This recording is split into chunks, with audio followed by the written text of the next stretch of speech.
इकडे लक्ष द्या हा। कोणती वस्तू किंवा व्यक्ती आपल्याला डोळ्यांना जेव्हा दिसते तेव्हा ती दिसण्यासाठी कशाची आवश्यकता असते आपल्याला? डोळ्यांची आवश्यकता असते, बरोबर आहे। आणि कशाची आवश्यकता असते? प्रकाशाची।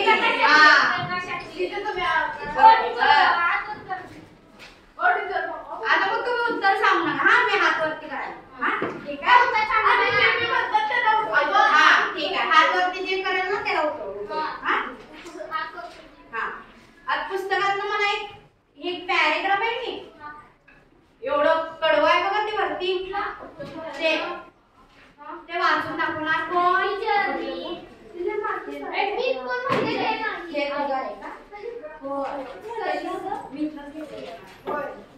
हा ठीक आहे हा, तू बरोबर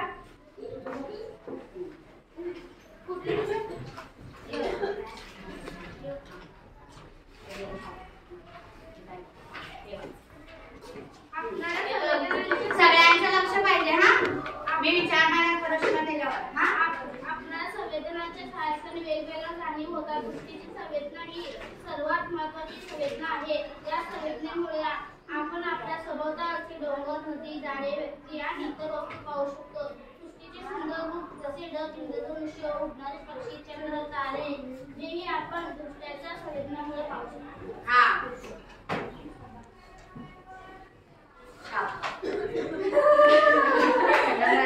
आपल्याला आता त्याच्यात काय होतं? संवेदना। आपण आता फिरायला जातोय, आई वडिलांबरोबर आपल्या बाबांबरोबर जातोय की नाही, मग आपल्याला काय दिसतंय? सौंदर्य हा हा। मग तिथं आपण डोंगर, नदी बघतोय की नाही गाडीतलं हा। आता आपल्या संवेदनाच्या मदतीने वेगवेगळ्या जाणून होत असतो हा। त्या संवेदनांपैकी दृष्टीची संवेदना ही खूप महत्त्वाची संवेदना आहे। त्या संवेदनामधून दृष्टी संवेदनामुळे आपण आपण नदी, व्यक्ती, डोंगर, दऱ्या, कपारी वस्तू या आपल्या डोळ्यांपासून पाहू शकतो ना हा। डोळ्यानेच बघतो ना आपण हा।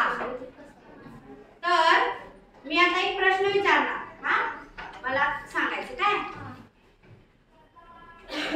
मग आता तुम्ही मला सांगा, रात्रीच्या वेळी दिवा बंद केल्यानंतर खोलीतील वस्तू तुम्हाला स्पष्टपणे दिसतात का?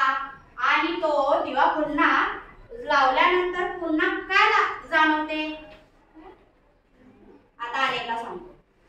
मग आता तुम्ही मला सांगा, रात्रीच्या वेळी दिवा बंद केल्यानंतर खोलीतील वस्तू तुम्हाला स्पष्टपणे दिसतात का? आणि तो दिवा पुन्हा लावल्यानंतर तुम्हाला काय जाणवतो? हात वरती, माग सगळ्यांचे हात वरती, ही दोघीच हा बरोबर।